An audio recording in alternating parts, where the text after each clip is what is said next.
The winter of 1886 in northern Minnesota was the kind that made grown men question their life choices. Temperatures dropped to 35 degrees below zero and stayed there for weeks. In the small logging settlement of Pine Ridge, every cabin became a desperate fight against the cold. Wood stoves roared day and night, burning through cords of firewood at a terrifying rate. Ice formed on the inside of walls despite fires hot enough to glow red. Men wore every piece of clothing they owned to bed and still woke up shivering. 3 miles from the settlement, deep in the woods where nobody thought a human could survive, lived a man the loggers called Old Anders. They said he was crazy. They said he lived like an animal in some kind of hole in the ground. They said he'd be dead by Christmas, frozen solid in whatever pathetic shelter he'd scraped together. They said a lot of things. None of them were looking forward to finding his body come spring. But on January 18th, 1886, when a logger named Tom Hendricks got lost tracking a wounded deer, he stumbled onto Old Anders's shelter. And what he found changed everything those loggers thought they knew about surviving winter. Tom had been following blood trail for 2 hours, getting farther from camp than he'd intended. The deer had taken an arrow badly and was running on pure fear. By the time Tom realized he was lost, the sun was setting and the temperature was dropping fast. 20 below already, and it would get worse. He knew he was in trouble. Then he saw smoke. Not much smoke, just a thin wisp rising from what looked like a snow-covered hill. Tom headed toward it, hoping to find Old Anders and beg shelter for the night. What he found was a door, an actual wooden door, fitted into the hillside with warm air leaking around its edges. Tom knocked, more out of politeness than expectation. The door opened immediately. Warm air poured out, actual warmth, the kind Tom hadn't felt in weeks. Old Anders stood there, a man of about 60 years, wearing nothing but wool trousers and a light shirt. No coat, no layers. He looked comfortable. "You coming in or you planning to freeze out there?" Anders asked in accented English. Tom stumbled inside and the door shut behind him. The temperature difference was so extreme that Tom's glasses fogged instantly. When they cleared, he looked around in disbelief. The space was warm. Not just tolerably warm, but genuinely comfortable. A small fire burned in what looked like a stone hearth, but the fire was tiny, barely more than coals. The walls were earth, roots, and stone, but they radiated warmth. The ceiling was low but solid. The floor was covered in what looked like woven grass mats. A thermometer hung on one wall. Tom couldn't believe what it said. 52 degrees. Outside was 20 below. A 72-degree difference. And Anders's fire was the size of what you'd use to boil coffee. "How?" Tom asked. Just that one word, because he couldn't figure out how this was possible. Anders smiled. "Sit. Warm yourself. I will explain if you want to know." Tom sat, he warmed himself, and he listened to the story of how a hermit everyone thought was crazy had built the most efficient shelter in Minnesota. Old Anders, real name Anders Bergstrom, had come to America from northern Sweden in 1878. He was 48 years old, a widower with grown children who'd stayed in the old country. He'd worked in logging camps for a few years, saved his money, and decided he wanted to live alone. Not because he hated people, but because he'd had enough of people for one lifetime. He wanted peace. He wanted quiet. He wanted to live on his own terms. So in the spring of 1884, he walked into the Minnesota wilderness with an axe, a shovel, a saw, and a dream of building a shelter that would let him survive winters without depending on anyone or anything except his own knowledge. The knowledge he brought from Sweden was extensive. In the far north of Sweden, people had been living through brutal winters for thousands of years. They'd developed techniques that Americans didn't know or had forgotten. Anders had grown up learning these techniques from his grandfather: earth shelters, turf construction, heat storage, minimal fire management. These weren't primitive survival tricks. They were sophisticated engineering solutions developed over generations. When Anders selected his site, he looked for specific features. He needed a south-facing slope for solar exposure. He needed good drainage to prevent water problems. He needed shelter from north winds. He needed soil that was workable but stable. He found all of this on a hillside about 3 miles from the logging settlement. The slope faced southeast, protected by a ridge to the northwest. The soil was sandy loam, easy to dig but firm enough to hold shape. Perfect. He began digging in June of 1884. Not a cave, not a hole, but a precisely engineered earth shelter. He excavated into the hillside, creating a chamber 16 feet wide, 20 feet deep, and 7 feet high at the center. The excavation went back into the hill far enough that he had at least 8 feet of earth above the roof at all times. This was critical. Earth below the frost line, which in Minnesota is about 5 feet deep, maintains a relatively constant temperature year-round. At 8 feet deep, the earth temperature is approximately 45 to 50 degrees Fahrenheit, regardless of whether it's summer or winter. This stable temperature would become the foundation of Anders's heating system. The walls of the chamber were not vertical. Anders sloped them slightly, about 10 degrees from vertical. This served multiple purposes. The slope was more stable, less likely to collapse. It also created more surface area in the lower portion of the chamber, where warmth would gather, and it allowed him to pack insulating materials against the walls more effectively.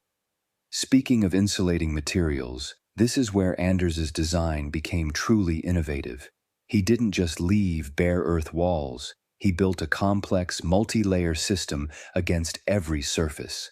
The first layer, applied directly to the earth walls, was a mixture of clay and chopped straw.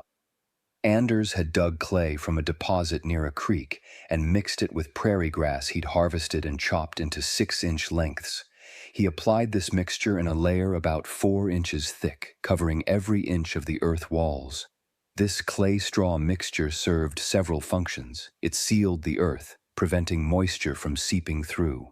It created a continuous surface that could be treated with additional layers, and it provided some initial thermal mass. Anders let this layer dry for 2 weeks in the summer sun. Once the clay layer was dry, Anders applied the second layer. This was pure genius and the part that made loggers think he was insane when they heard about it. He covered the entire interior with moss. Not just any moss, but specifically sphagnum moss, harvested from bogs and wetlands in the area. Sphagnum moss has extraordinary properties that most people don't understand. When dried properly, sphagnum moss is one of the best natural insulators available. Its structure consists of countless tiny dead cells that trap air. Air, as we know, is an excellent insulator when it's held still. But sphagnum moss does something even better. It can absorb water vapor from the air without feeling wet, and it naturally resists rot and decay. Anders harvested hundreds of pounds of sphagnum moss during the summer. He dried it carefully, ensuring it was desiccated but not destroyed. Then he attached it to the clay walls in layers 6 inches thick, held in place by a framework of thin willow branches woven into a lattice. This moss layer created an insulation barrier with an R value estimated at around 25 to 30. For comparison, a standard log cabin wall might have an R value of 10 to 12. Anders's wall was 2 to 3 times more insulating before he was even done. The third layer, applied over the moss, was birch bark. Anders had harvested large sheets of birch bark in the spring when it peels easily from the trees. He overlapped these sheets like shingles, creating a continuous, waterproof barrier over the moss. Birch bark is naturally waterproof, flexible, and resistant to decay. It protected the moss from any moisture and added another layer of air-trapping insulation. The fourth and final layer was aesthetic and functional. Anders applied a thin coating of clay mixed with lime and fine sand over the birch bark. This created a smooth, light-colored interior surface that reflected his firelight and made the space feel larger and brighter. It also sealed everything together into one integrated system. The result was a wall structure that consisted of, from outside to inside, 8 feet of earth at stable temperature, 4 inches of clay straw seal, 6 inches of sphagnum moss insulation, birch bark vapor barrier, and final clay-lime finish. The total R value of this assembly was likely between 45 and 55. That's approximately 5 times more insulating than a log cabin wall. But Anders didn't stop with the walls. The roof was even more impressive. The excavated chamber had a vaulted ceiling, slightly domed for structural strength. Over this earth ceiling, Anders constructed a complex roof system. First, he laid large logs across the opening, creating a structural frame. Over these logs, he placed a layer of smaller branches and twigs, creating a lattice. On top of this lattice, he placed a thick layer of cattail reeds, bundled and laid like shingles. Cattails, when dried, are hollow tubes full of air, making them excellent insulators. His cattail layer was 12 inches thick. Over the cattails, Anders placed another layer of birch bark, again for waterproofing. Over the birch bark, he placed a layer of sod, earth, and living grass, 12 to 18 inches thick. This living roof provided insulation, thermal mass, and waterproofing. In summer, the grass grew and the roots held everything together. In winter, the soil and dead grass provided exceptional insulation. Finally, Anders covered the entire exterior with a thick layer of snow in winter, which he shaped and packed. Snow, when packed properly, has an R value of approximately 1 per inch. His 18-inch snow layer added another R18 to his roof insulation. The total roof R value was likely between 60 and 70. Heat rises, so the best insulation should be in the roof. Anders understood this intuitively. The floor was the third critical element. Anders didn't just leave bare earth. He dug down another 2 feet below the main floor level and filled this space with stones. River rocks, about the size of a fist, packed tightly together. This stone layer served as thermal mass and as a drainage layer if any moisture somehow got in. Over the stones, he placed a thick layer of dry sand, leveled carefully. Over the sand, he laid split logs, flat side up, creating a wood floor. This floor had multiple benefits. It was warmer to walk on than earth. It created an air gap below the living surface, adding insulation, and it elevated the living space, keeping it drier. Finally, Anders covered the wood floor with woven mats made from cattail leaves. These mats were comfortable, insulating, and replaceable if they wore out. The entry to the shelter was a masterpiece of thermal design. Anders built an airlock. A tunnel extended from the main chamber toward the south, about 8 feet long, with a door at the outer end and another door at the inner end. This created a buffer zone. When someone entered, they opened the outer door, stepped into the tunnel, closed the outer door, then opened the inner door. Cold air never directly entered the living space. The tunnel also sloped upward slightly from the outer door to the inner door, about 12 inches of rise. Since cold air is denser and sinks, this meant cold air would pool in the tunnel, not enter the chamber. Warm air, being lighter, would stay in the chamber. The slope was subtle but effective. The heating system was minimal because it didn't need to be more. Anders built a small masonry heater in one corner of the chamber. This wasn't a fireplace. It was a mass heater, designed to extract maximum heat from minimal fuel. The firebox was small, about 12 inches square. Wood burned hot and fast in this small space, but the exhaust didn't go straight up a chimney. Instead, it wound through channels inside a structure made of river stones mortared with clay. These channels were about 24 feet long total, winding back and forth inside the stone mass. As the hot exhaust traveled through these channels, it heated the stones. By the time the smoke reached the chimney and exited, it had given up most of its heat to the thermal mass. The stones, once heated, radiated warmth for hours or even days. Anders only needed to burn a small, hot fire once every 2 to 3 days. The thermal mass would stay warm enough to keep the chamber comfortable continuously. The chimney exit was designed to be blocked with a clay plug when no fire was burning. This prevented warm air from escaping up the chimney. When Anders wanted to burn a fire, he'd remove the plug, light the fire, burn it hot for 30 to 45 minutes, then replace the plug as soon as the fire was done. Every bit of heat stayed in the system. Ventilation was carefully controlled. Anders installed 2 small air vents, about 3 inches in diameter, one low on the south wall and one high on the north wall. These could be opened or closed with wooden plugs wrapped in leather. When opened, they allowed air circulation without creating drafts. The low vent brought in fresh air. The high vent let out stale air. But most of the time, these vents were closed. The shelter was so well sealed that Anders only needed to ventilate for an hour or 2 per day. The rest of the time, the seal kept warmth in and cold out. The result of all this careful engineering was a shelter that maintained an internal temperature of 45 to 55 degrees Fahrenheit with minimal heating. When Anders burned a fire, the temperature would rise to the mid-50s or even 60 degrees. When the fire was out and the thermal mass was slowly releasing stored heat, the temperature would be in the mid-40s. But here's the critical point. The earth surrounding the shelter was at 45 to 50 degrees. The shelter temperature never dropped below the earth temperature because the earth itself was a massive heat source. Not a hot heat source, but a stable, constant source. Every other shelter in Minnesota, the log cabins and frame houses, were fighting to maintain warmth in a building surrounded by air at 35 below zero. Anders's shelter was surrounded by earth at 45 above zero.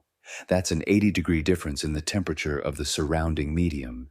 This made all the difference.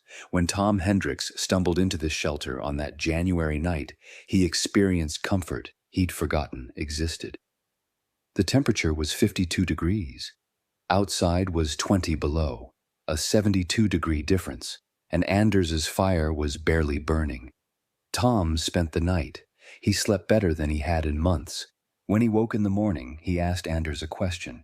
"Why don't you tell people how to build like this? They're freezing in town, burning all their wood, working themselves to death trying to stay warm." Anders looked at him for a long moment. "I tried. 2 years ago, when I first built this, I told the men in town I could show them a better way. They laughed, called me crazy, said a man living in a hole in the ground had nothing to teach them about building, so I stopped trying to teach. But if you want to learn, I will teach you." Tom wanted to learn. He spent 3 more days with Anders, studying every aspect of the shelter. He took notes. He asked questions. He tried to understand not just what Anders had built, but why it worked. When Tom finally returned to Pine Ridge, people were shocked to see him alive. They'd assumed he'd frozen. But Tom wasn't just alive. He was enthusiastic. He told everyone about Anders' shelter. The temperature difference, the minimal fire, the earth insulation. Most people didn't believe him. Some said he'd been hallucinating from cold exposure. Others said old Anders had drugged him or confused him somehow, but a few listened. A logger named Carl Jensen was one of the listeners. Jensen was practical, observant, and willing to try unconventional solutions if they worked. He asked Tom to take him to Anders's shelter. Tom agreed. If this story is showing you survival techniques and forgotten knowledge that could save lives even today, please take a moment to subscribe to this channel. Hit that subscribe button and ring the notification bell. We're dedicated to uncovering practical innovations from history, the skills and solutions that helped people thrive in harsh conditions. Your subscription helps us continue bringing you these stories. Now let's see what happened when more people discovered Anders's shelter and tried to understand his methods. Carl Jensen visited Anders in February of 1886. He brought measuring tools, a notebook, and genuine curiosity.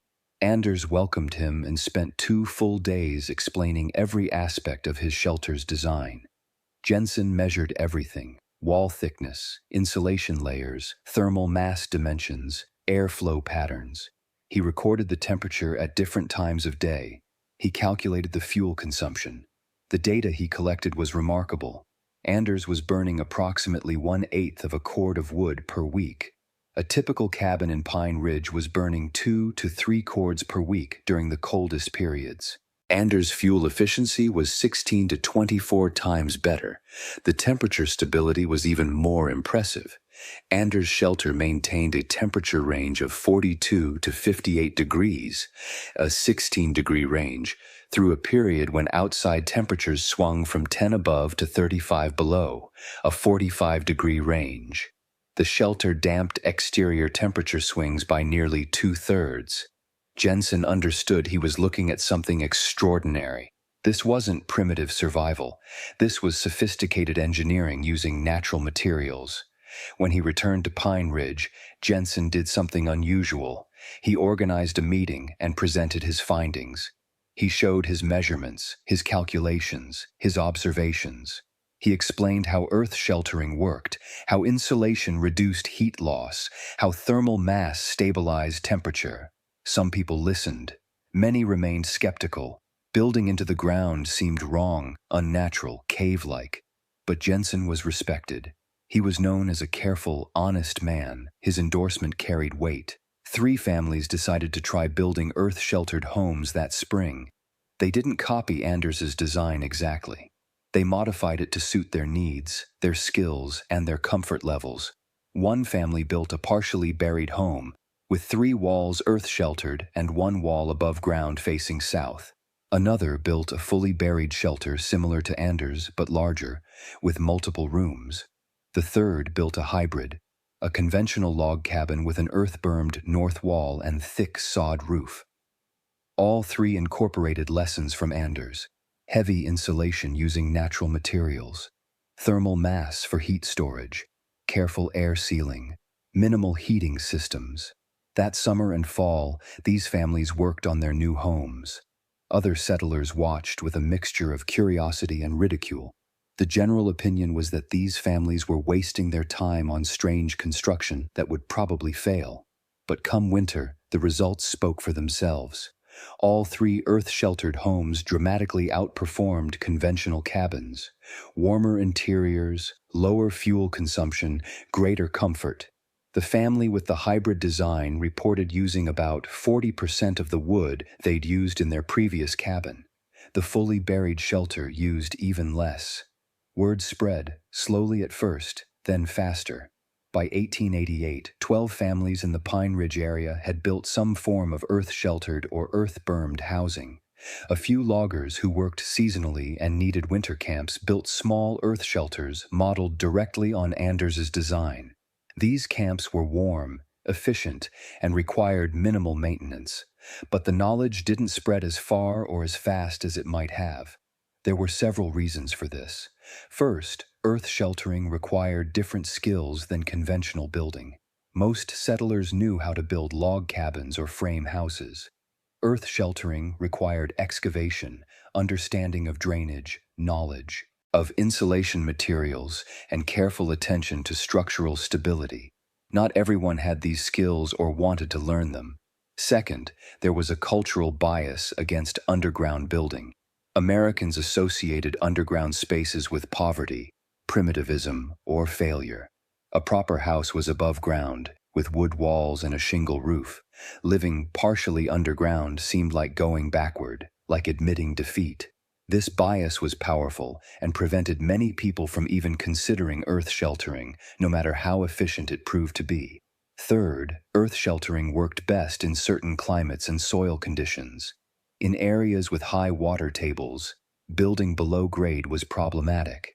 In areas with solid rock near the surface, excavation was too difficult. In very mild climates, the benefits were less dramatic. The technique that worked brilliantly in northern Minnesota might be less effective in other regions. Fourth, and perhaps most importantly, the logging industry and settlement patterns were changing. By the late 1880s, the frontier was closing. Towns were growing. Sawmills were producing cheap dimensional lumber. Professional builders were offering standardized house designs. The era of individual settlers building their own shelters from scratch was ending. Standardization and professionalization made building faster and easier, but it also reduced innovation and local adaptation. Anders himself continued living in his earth shelter until his death in 1903 at the age of 73. He maintained the shelter carefully, making small improvements over the years. He added a small addition for storage. He refined his ventilation system. He experimented with different insulation materials. Visitors came occasionally, some to learn, some just out of curiosity. Anders welcomed them all and shared his knowledge freely. After his death, the shelter was abandoned. The entry tunnel eventually collapsed, the interior filled with debris. By 1920, the site was barely recognizable, just a depression in the hillside with some scattered stones. The physical structure was gone, but the knowledge persisted in scattered pockets. A few families continued living in earth-sheltered homes they'd built in the 1880s and 90s. Some of these homes remained occupied into the 1930s and 40s. Children who grew up in these homes remembered them as surprisingly comfortable and easy to heat. But they also remembered being embarrassed, feeling like their families were poor or backwards because they didn't live in proper above-ground houses. This cultural stigma meant that even when people knew earth sheltering worked, they didn't want to do it themselves. The technical principles Anders demonstrated were sound and remain so today. First principle: Earth is a thermal mass and insulator.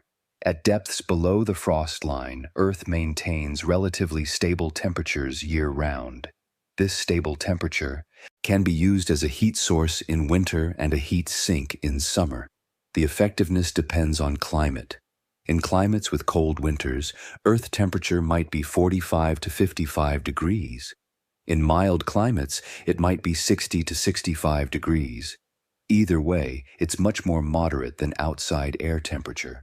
Building in thermal contact with this stable Earth temperature dramatically reduces heating and cooling loads. Second principle: insulation reduces heat flow.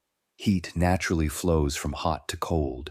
The rate of flow depends on the temperature difference and the resistance of the materials in between. High insulation values, measured as R value, slow heat flow. Anders's walls had R values around 45 to 55. His roof had R values around 60 to 70. These are values that modern super-insulated buildings aim for. Anders achieved them with moss, birch bark, and earth. Third principle: thermal mass stabilizes temperature. Materials with high heat capacity can absorb large amounts of heat energy without large temperature changes. When temperatures fluctuate, thermal mass absorbs excess heat and releases it when temperatures drop. This dampens temperature swings and creates stability. Anders' stone heater provided thermal mass. So did the earth surrounding his shelter. The combination meant his shelter's temperature was remarkably stable despite wild exterior temperature swings. Fourth principle: air sealing prevents convective heat loss. Warm air escaping through gaps carries heat energy with it. Cold air infiltrating carries cold in. Sealing these air leaks is critical for thermal performance. Anders's shelter was extremely tight. The multiple layers of clay, bark, and moss created an air barrier that allowed almost no infiltration. His airlock entry prevented cold air from entering when the door was used. The result was a shelter that lost heat only through the slower process of conduction, not through convection. Fifth principle: minimal heating with maximum efficiency. Anders's small masonry heater burned wood hot and fast, extracting maximum heat. The thermal mass stored this heat and released it slowly. This is far more efficient than burning wood slowly in a large fireplace, where much of the heat goes up the chimney. Modern masonry heaters and rocket mass heaters operate on the same principle Anders used in 1884. These 5 principles are the foundation of modern super-insulated, passive solar, earth-sheltered, and net-zero energy buildings. Anders didn't invent these principles. They'd been known and used in various forms for centuries, but he integrated them into a single shelter that demonstrated their power convincingly. The question is why this knowledge was largely forgotten for most of the 20th century. The answer is cheap energy. From roughly 1920 through 1970, fossil fuels provided abundant, inexpensive heat. When heating oil or natural gas cost pennies, there was no economic incentive to build super-efficient shelters. You could build poorly and compensate by burning more fuel. This is exactly what happened. Houses built from 1920 to 1970 often had minimal insulation, poor air sealing, and no consideration for passive solar or thermal mass. They were cheap to build and expensive to operate.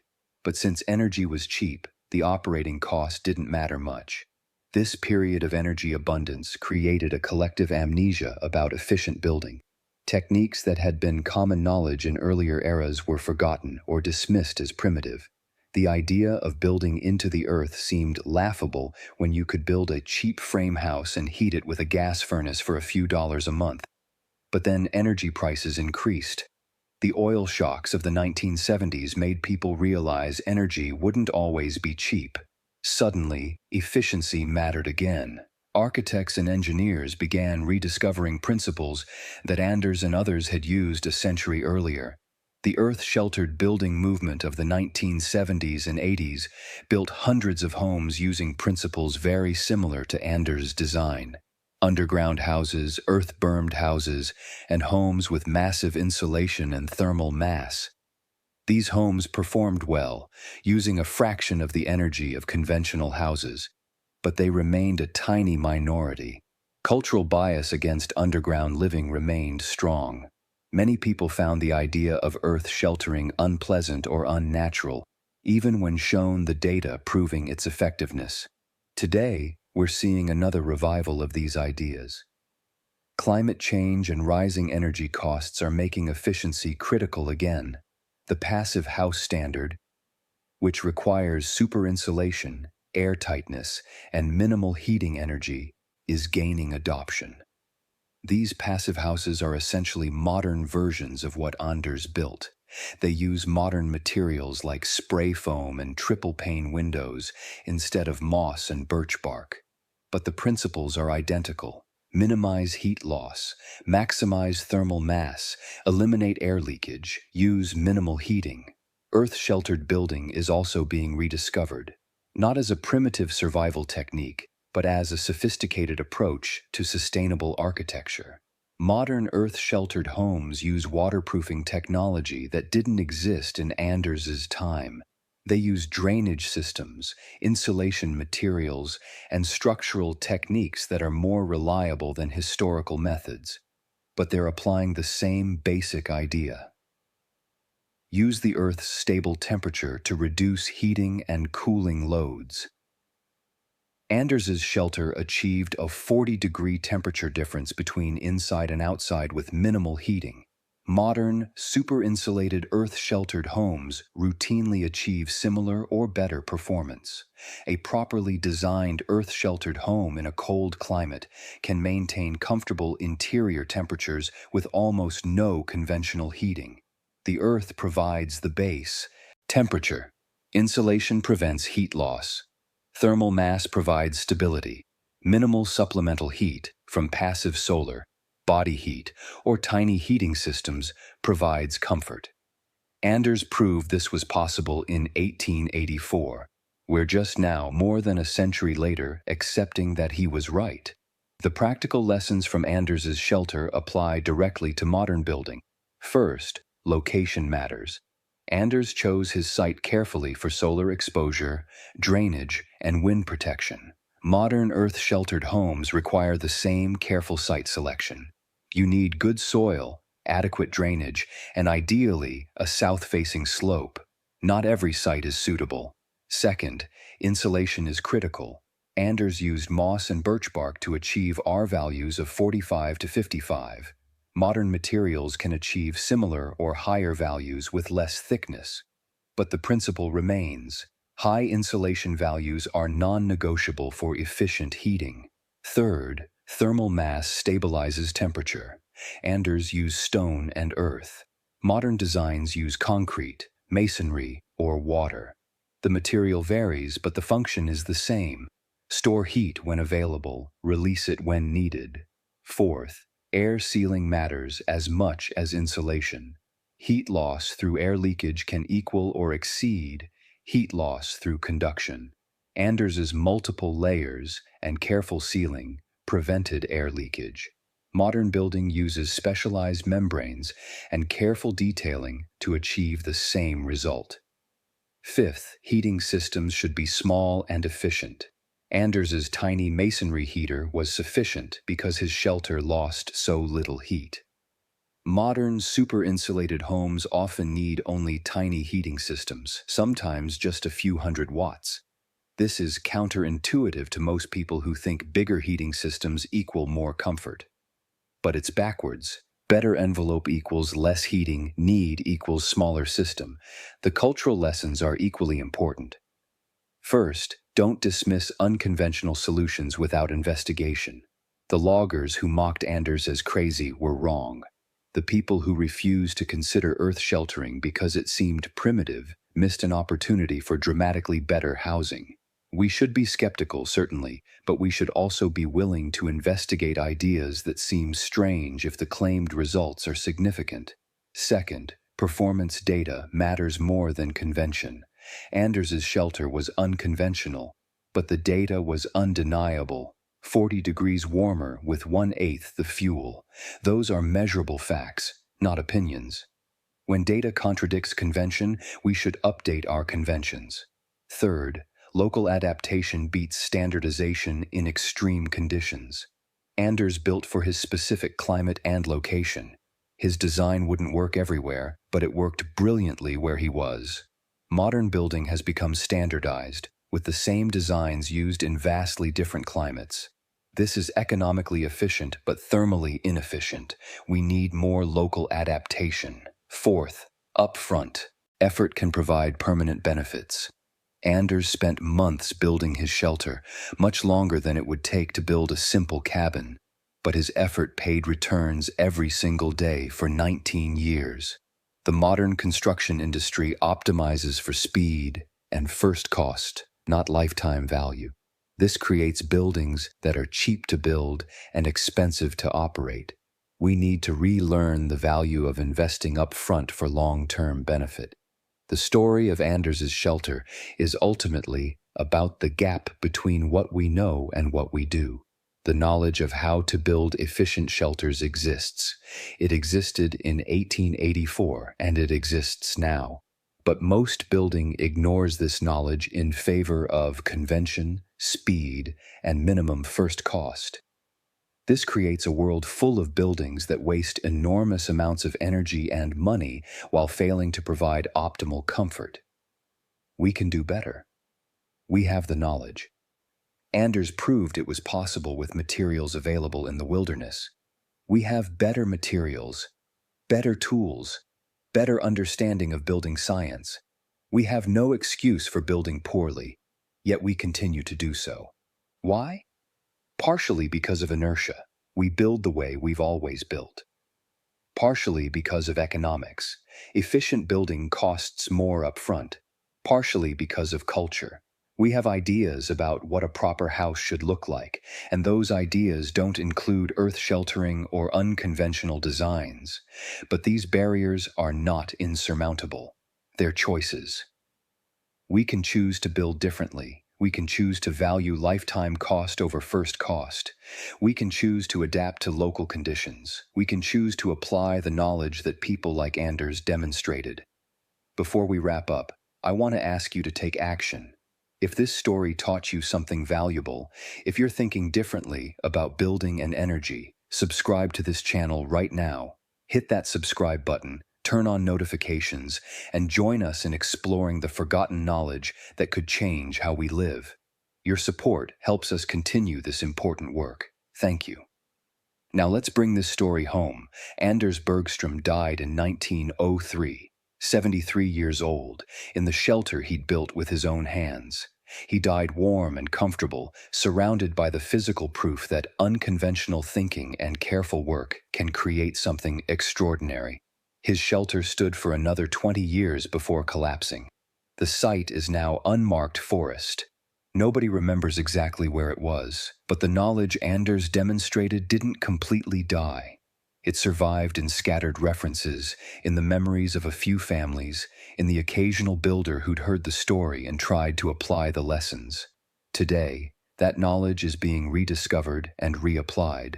Modern earth-sheltered homes, passive houses, and super-insulated buildings are proving the same principles Anders used. We're finally catching up to what one hermit in the Minnesota wilderness knew in 1884. The 40-degree temperature difference wasn't an exaggeration or a mistake. It was the measured result of applying sound principles with careful execution. Anders's improvised shelter wasn't improvised at all. It was precisely engineered, using knowledge passed down from generations of Northern European builders who'd learned to survive extreme cold. What seemed improvised to American loggers was actually sophisticated to anyone who understood the principles. The mockery Anders faced is familiar to anyone who's tried to do something unconventional. People who don't understand assume the unconventional approach is foolish. They mock, they laugh, they predict failure. Then, when the unconventional approach succeeds spectacularly, the mockery turns to grudging respect or uncomfortable silence. The people who laughed don't like being proven wrong. Some never admit it. They just stop talking about it, but a few, like Tom Hendricks and Carl Jensen, are capable of recognizing when they've witnessed something important.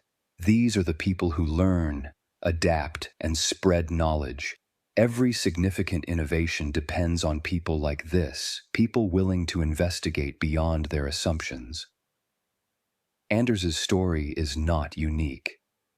Throughout history, individuals have developed solutions to local problems, solutions that work brilliantly but remain obscure because they don't fit the dominant narrative or standard practice. These solutions wait in obscurity until conditions force us to reconsider. Then we rediscover the wheel, often without knowing it's a rediscovery. This is inefficient. We should preserve and transmit knowledge of effective techniques even when they're not currently popular. But we don't. We let knowledge die with the people who hold it, then spend decades relearning what was already known. The logging community around Pine Ridge never fully embraced earth sheltering, even after seeing Anders's results and those of the families who learned from him. Cultural bias proved stronger than data. People would rather burn 8 times more wood and freeze than live in an earth-sheltered home that worked better. This is not rational, but it's human.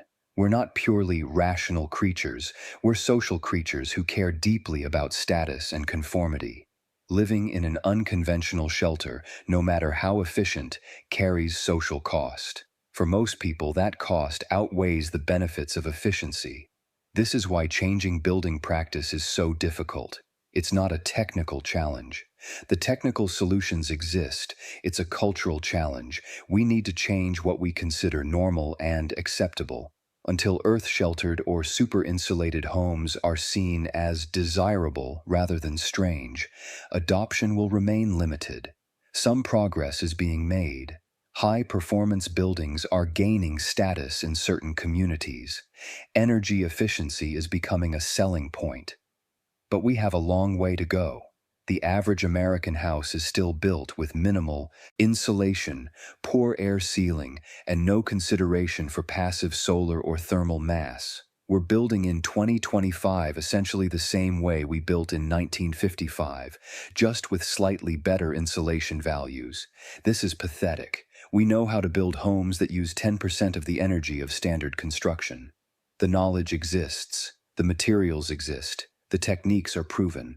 We just choose not to use them because they're unconventional or cost more upfront or require more design time. These are choices, not limitations. Anders didn't have access to modern materials or tools. He built with moss, clay, birch bark, and stone. He dug by hand. He worked alone. Yet he created a shelter that outperformed every modern cabin around him. What's our excuse? We have spray foam, we have triple-pane windows, we have computer modeling, we have every advantage, yet we build worse. This should embarrass us. It should motivate us to do better. The hermit's improvised shelter that stayed 40 degrees warmer than every cabin around him is not just a historical curiosity. It's a challenge. A challenge to our assumptions about what's possible, about what's necessary, about what we're willing to do. Anders answered that challenge by building something extraordinary. The question for us is whether we'll accept the challenge or continue building the same inadequate houses we've been building for 70 years. The knowledge is available. The choice is ours. Thank you for watching this story about Anders Bergstrom and his remarkable earth shelter. If you found value here, share it with someone who might benefit. And remember that the most important innovations often look improvised or crazy until they prove themselves. Don't be afraid to question convention. Don't be afraid to try something different. And don't be surprised when the hermit in the woods turns out to be smarter than everyone in town. Sometimes the unconventional path is the only path that leads to real solutions.